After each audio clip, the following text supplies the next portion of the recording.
जय माँ भगवती, जय माँ न्यावली की कालका। आशा करता हूँ आप सभी अच्छे होंगे, स्वस्थ होंगे। माँ भगवती, माँ न्यावली की कालका आपकी जायज़ मनोकामनाएं पूर्ण करें। आज की जो विषय चर्चा है वह है ऊत और पितरों के विषय में। ऊत कौन होते हैं और पितृ कौन होते हैं, इनके विषय में इस वीडियो में पूर्ण रूप से जानकारी दी जाएगी। और ऊत और पितरों में सबसे ज़्यादा दोनों में से ताकतवर कौन होता है और ऊत कौन बनते हैं और पितृ कौन बनते हैं, क्योंकि कुछ लोगों के जो मत है वो ये है कि इन दोनों में कोई भेद नहीं होता, ये दोनों एक ही होते हैं। तो ये चीज़ आपका जो डाउट है वो क्लियर करने वाला हूँ, बताऊँगा इसमें। और इनका भोग प्रसाद कैसे हैं, किस प्रकार से देते हैं, क्या है वो भी मैं बताऊँगा। किस प्रकार से आप इनको प्रसन्न कर सकते हैं वह भी इस वीडियो में बताऊंगा। और इनको प्रसन्न करने से आपको किन किन चीज़ों की प्राप्ति होगी। और अगर ये घर में मतलब पितृ और ऊत अगर घर में बिगड़ जाएं तो उनके बिगड़ने से आपके घर में जो साइड इफ़ेक्ट है, जो दुष्परिणाम आपको देखने के लिए मिलेंगे वो क्या मिलेंगे, वो इस वीडियो में सब कुछ बताऊंगा। परंतु जो भी लोग चैनल पर पहली बार हैं, चैनल को सब्सक्राइब जरूर करें और वीडियो को लाइक करें, शेयर करें और हमारे साथ जुड़े रहें आध्यात्मिक मार्ग से भक्ति और शक्ति के विषय में जानकारी प्राप्त करने के लिए, क्योंकि इस चैनल पर आध्यात्मिक से जुड़े तंत्र मंत्र साधनाएं शक्ति के विषय में जो है जानकारी हम देते रहते हैं। तो बात करते हैं कि पितृ और ऊत में क्या भेद है। देखिए, दोनों ही अलग अलग होते हैं और ऊत और पितृ बनते कौन हैं, ये सबसे बड़ी बात है। अब देखिए, ऊत जो होते हैं वो पितरों के समान ज़्यादा पावरफुल होते हैं, ज़्यादा शक्तिशाली होते हैं। वो कैसे? और पितृ भी कहीं कहीं ज़्यादा शक्तिशाली होते हैं ऊतों से, वो कैसे? अब इस बात को बहुत गहराई से समझना पड़ेगा। अगर कोई आपका पितृ अगर नॉर्मल पितृ है जिसने किसी भी प्रकार की कोई सेवा नहीं की है, और पितृ जो बनते हैं वो बनते हैं आपके बुजुर्ग, मतलब जैसे कि आपके दादा हो गए या उनके भाई हो गए या दादा के पिताजी हो गए, मतलब आपके परदादा हो गए, और वो ख़त्म हो गए हैं, एक्सपायर हो गए हैं, तो वो बन गए पितृ। और वो नॉर्मल, जिन्होंने किसी की सेवा नहीं की, तो एक नॉर्मल पितरों में गिने जाएंगे। परंतु अगर कोई ऐसा आपका दादा परदादा में से है जिन्होंने कि उन्होंने भक्ताई की हो और उनके पास कोई सिद्धि हो और उन्होंने मतलब कोई साधना की हो अपने जीवनचर्या में, या भक्ताई में वो रहे हों, शक्तियों को पूजते हों, तो वो नॉर्मल पितरों में नहीं आएंगे, वो आ जाएंगे सेवादार या देव रूपी पितृ में आ जाएंगे वो। तो वो जो हैं बहुत ज़्यादा पावरफुल होते हैं। तो वो पितृ जो हैं नॉर्मल पितृ से बहुत ज़्यादा पावरफुल होते हैं, क्योंकि उनके पास उनकी सिद्धि और शक्तियाँ होती हैं। वो अपनी सिद्धि और शक्तियों से किसी का भी कोई भी कार्य कर सकते हैं, बना भी सकते हैं और बिगाड़ भी सकते हैं। तो ये तो जाना आपने पितृ कौन होते हैं। पितृ आपके पूर्वज होते हैं, आपके पिताजी जो एक्सपायर हो गए हैं वो होते हैं, आपके दादाजी या उनके पिताजी या उनके भाई, दादाजी के भाई कोई, तो वो जो हैं आपके पितृ कहलाएंगे। परंतु ऊत कौन होते हैं? अब ऊत बहुत से लोग कहते हैं एक ही होते हैं, एक नहीं होते, ऊत पितृ अलग होते हैं। तो ऊत कोई ऐसा व्यक्ति हो सकता है जिसकी क्या शादी नहीं हुई हो, चाहे वो 50 साल का ही क्यों ना हो, या 30 साल का, 25 साल का क्यों ना हो, या 1 साल का बच्चा है जिसने अपनी माँ का दूध पी लिया हो, 6 महीने का बच्चा भी क्यों ना हो जिसने अपनी माँ का दूध पी लिया हो और उसका देहांत हो जाता है, उसकी मृत्यु हो जाती है। वो 1 साल का हो, 5 साल का हो, 10 साल का हो, इससे कोई फ़र्क नहीं पड़ता, परंतु वो जो जाएगा ऊत की श्रेणी में जाएगा। और आपने सुना भी होगा, कुछ लोग इनको कच्चे कलुए कहते हैं, क्योंकि बच्चे की जो मत होती है, बच्चे को जो उसका भोग प्रसाद दे करके कुछ लोग ऐसी बॉडी को, ऐसी एंटिटीज़ को मतलब सिद्ध करके किसी पर छोड़ते हैं। तो इनमें इतने सोचने समझने की क्षमता नहीं होती। जैसे किसी बच्चे को कोई भी सामग्री या मतलब कोई चीज़ खाने के लिए दे करके और उससे कुछ कह दो तो वो कर देता है, ऐसे ही ये चीज़ें होती हैं कि इनको जो है खाने के लिए जो भी आप दोगे वो ये आपका कहा पूरा करेंगे। तो ऐसा व्यक्ति जो आता है, ये अपने अपने मतलब एक एरिया की भी बात होती है। एरिया मतलब जगह जगह की। कुछ लोग इन्हें कच्चे कलुए भी कहते हैं, वो उनकी एक मत है, परंतु ये एक ऊत होते हैं। ये इतने पावरफुल होते हैं कि ये जो है बड़ी से बड़ी शक्ति जो कार्य नहीं कर सकती ये वो कार्य कर जाते हैं। और ऊत जो हैं बहुत ज़्यादा पावरफुल होते हैं।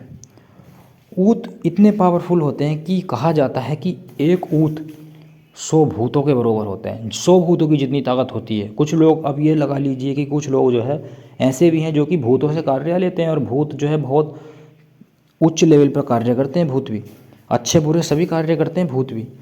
तो 100 भूतों जितनी ताकत एक ऊत में होती है।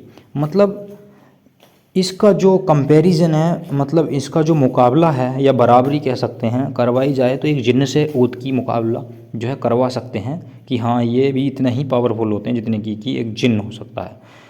जिन के पास जितनी पावर होती है इतनी ही पावर कहीं ना कहीं ऊत के पास भी होती है। ऊत बहुत शक्तिशाली होते हैं। तो जो अनमैरिड हैं वह ऊत होते हैं। और इस वीडियो में एक आपका एक डाउट और क्लियर कर देना चाहता हूँ कि ऐसा कोई व्यक्ति जिसने की शादी की भी हो और जो कि फेरों के बंधन में ना पड़ा हो, मतलब जैसे कि पंडित ब्राह्मणों द्वारा जो शादी करवाते हैं फेरे उरे करवाने के बाद मंत्रों के साथ, अगर कोई व्यक्ति कहीं से मतलब ऐसा होता है कि उनका प्रेम विवाह है, जिन्होंने अपने फेरे नहीं लिए हों, 7 फेरे नहीं लिए हों और खाली ऐसे साथ में रहने लग गए, अब दुनिया की नज़र में तो उनकी शादी हो गई लेकिन वो विवाह के बंधन में बंधे ही नहीं, तो ऐसा व्यक्ति भी ऊत ही कहलाता है मरने के बाद। तो ये जो हैं बहुत पावरफुल होते हैं। अब मैं बताता हूँ कि जब ऊत और पितृ दोनों घर में बिगड़ते हैं तो इनके क्या मतलब साइड इफ़ेक्ट होते हैं, क्या दुष्परिणाम होते हैं। जब ऊत और पितृ जब आपके घर में बिगड़ते हैं, जब आप उनको नहीं पूछते हो, तो आपके घर में जैसे कि बरकत सह बरकत नहीं होना, और जैसे कि एक्सीडेंट केस होना, और जैसे कि बार बार हारी बीमारी आना, जैसे कि हारी बीमारी के साथ साथ आप जो है जो भी रोज़ी रोज़गार में आप जैसे कि कोई भी कार्य करते हैं तो उसमें तरक्की ना मिलना, पैसा आता है कमाते हो पर रुकता नहीं है। जैसे कि एक तरीके से कह सकते हैं जैसे कि शक्तियों का बंधन कर दिया जाता है, ये भी कुछ उसी तरीके का होता है, क्योंकि इसमें गलती सिर्फ आपकी होती है, बंधन कोई नहीं करता, गलती सिर्फ आपकी है क्योंकि आपने आपके पितरों को और ऊतों को नहीं पूज रखा है, तो उसका ये सिस्टम होता है। ऐसे ही जो सिम्टम्स हैं, ऐसे ही कुछ सिम्टम्स अपने घर के कुलदेवी कुलदेवता के रुष्ट होने पे आते हैं, और ऐसे ही ऊत पितरों के घर में ज़्यादा चीज़ें नहीं होती हैं, कुल देवता और कुल देवी या पितृ और ऊत, यही 4 चीज़ें होती हैं। इसमें से भी 4 चीज़ों से भी कुछ घर में ऐसा होता है कि किसी घर में ऊत होते नहीं हैं, खाली पितृ होते हैं, तो ऐसा भी होता है। कुछ घर में खाली कुल देवी होती हैं, कुल देवता नहीं होते। कुछ घर में जो है कुल देवी होती हैं तो कुल देवता नहीं होते, और कुछ घर में जो है कुल देवता होते हैं तो कुल देवी नहीं होती, मतलब जोड़े में नहीं होते। और कुछ घरों में ऐसा भी देखा जाता है कि कुल देवी और कुल देवता दोनों जोड़े में होते हैं। तो ये चीज़ होती है कि इनके सिम्टम्स तो आपने समझ लिए कि हाँ ये आपके घर में अगर रुष्ट हैं तो ये ऐसे संकेत देते हैं। अब इनको प्रसन्न करने के लिए ऐसा क्या किया जाए जिससे कि ये प्रसन्न हो जाए। देखो, अगर ज़्यादा कोई ऐसी समस्या है कि पितृ किसी में बिगड़े हुए हैं और सवारी आती है, या ऊत किसी में बिगड़े हुए हैं सवारी आती है, तो उसके लिए आप हमसे संपर्क कर सकते हैं। चैनल पर हमारा नंबर है, या किसी भी भूत प्रेत जिन जिन्नात मसान के लिए जो कोई समस्या है, या किसी तरीके की कोई तंत्र बाधा है, किसी ने किसी पे कोई करवा दिया है, उसके लिए आप हमसे संपर्क कर सकते हैं। हमारा नंबर जो है हर वीडियो के जो है आपको हर वीडियो में आपको हमारा नंबर मिल जाएगा। परंतु आपसे ये विनती है कि कुछ लोग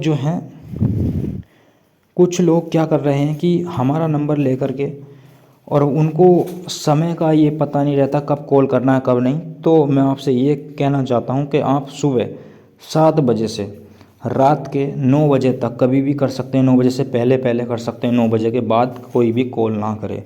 सुबह के 7 बजे से रात के 9 बजे तक कॉल आप कर सकते हैं, उसके बीच में कभी भी, लेकिन रात के 9 बजे के बाद, मतलब शाम के 9 बजे के बाद, और फिर आप कॉल ना करें।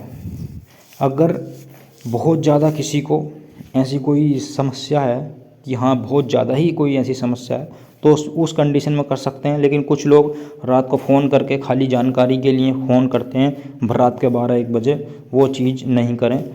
उसके लिए आप जो है दिन में मेरे को कॉल कर सकते हैं, क्योंकि मैं आपकी समस्या सुनता हूँ। लेकिन ऐसा नहीं है कि आपका भी ये कर्तव्य बनता है कि आप मुझे जो है परेशान ना करें, क्योंकि मेरा भी जो है, मैं भी आपके जैसा ही हूँ, मेरे को भी सब कुछ खाना पीना सोना सब कुछ मेरे को भी चाहिए। तो इसलिए जो है, अब जैसे कि ये तो रही बात एक अलग, परंतु जैसे मैं बता रहा था कि जब ये ऊत और पित्र जब बिगड़े होते हैं तो इनके ये सिम्टम्स रहते हैं जो कि मैंने बताया। जब इनको, अब आपको ये प्रसन्न करने हैं, जैसे कि आप खुद इनको प्रसन्न करना चाहते हैं, इनकी सेवा करना चाहते हैं, तो ये विधि भी मैंने आपको पहले पितरों वाली जो वीडियो है उसे भी देख सकते हैं।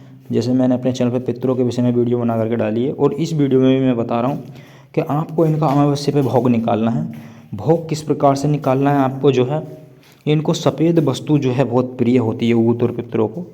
तो सफ़ेद वस्तु मतलब जैसे एक दूध की खीर बनाएं, और खीर जो है चीनी या शक्कर डाल के बनाएं, गुड़ डाल के ना बनाएं, सफ़ेद ही खीर बनाएं। उसको 2 पात्रों में लेना है, मतलब 2 बर्तनों में लेना है। आपको अंग्यारी करनी है, जो उपला होता है, कंडा होता है, उसकी एक अंग्यारी मतलब होम जोत करनी है, उठानी है। उस पर 2 लौंग ऊतों के नाम से देनी है, और 2 बतासे, और 1 बर्तन की खीर। जो आपने 2 पात्रों में खीर ली थी, 1 बर्तन की खीर उनको दे देनी है। बस यही देना है।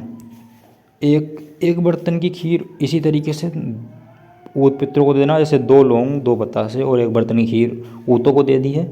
और सेम उसी तरीके का 2 लौंग 2 बतासे और 1 बर्तन की खीर आपको जो है पितरों को दे देनी है। और बाद में जो है उस जोत पर आपको किसी भी बर्तन में, जब आप जोत करेंगे उससे पहले आपको एक गिलास में या किसी भी लोटे में आपको स्वच्छ जल लेना है। जल ये भोग दे करके, लौंग बतासे का और खीर का आपको जल दे करके उनको जो है, उनसे आप अपनी कोई भी जायज़ मनोकामनाएं बोल सकते हैं। आप अपनी जो है कोई भी जो आपकी इच्छा है वो बोल सकते हैं, और उनसे आप क्षमा याचना मांग सकते हैं, और अपनी कोई भी दिल की बात कह सकते हैं मन मन में, और बोल सकते हैं कि अब जो भी हमारे से जो गलती हो गई है अब आगे से नहीं होंगी। हम आपको भोग प्रसाद समय पे देंगे, और हर अमावस्या निकालेंगे। देखेंगे कि आप 2-3 अमावस्या 4 अमावस्या नहीं करेंगे कि आपको बहुत कुछ बदलाव नज़र आ जाएगा।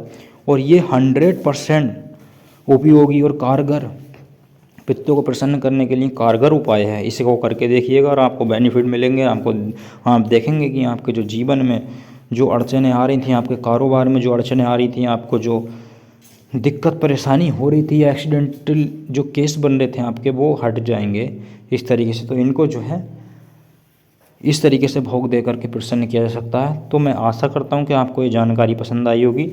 मैं आपको अच्छे से मैंने ये बताया है कि ऊत कौन होते हैं और पितृ कौन होते हैं। तो अधिक जानकारी के लिए या किसी भी समस्या के लिए आप हमसे जो है संपर्क कर सकते हैं। नंबर हमारा जो है वीडियो में है। हम मिलते हैं किसी और वीडियो में, तब तक के लिए जय माँ भगवती, जय माँ न्यावली की।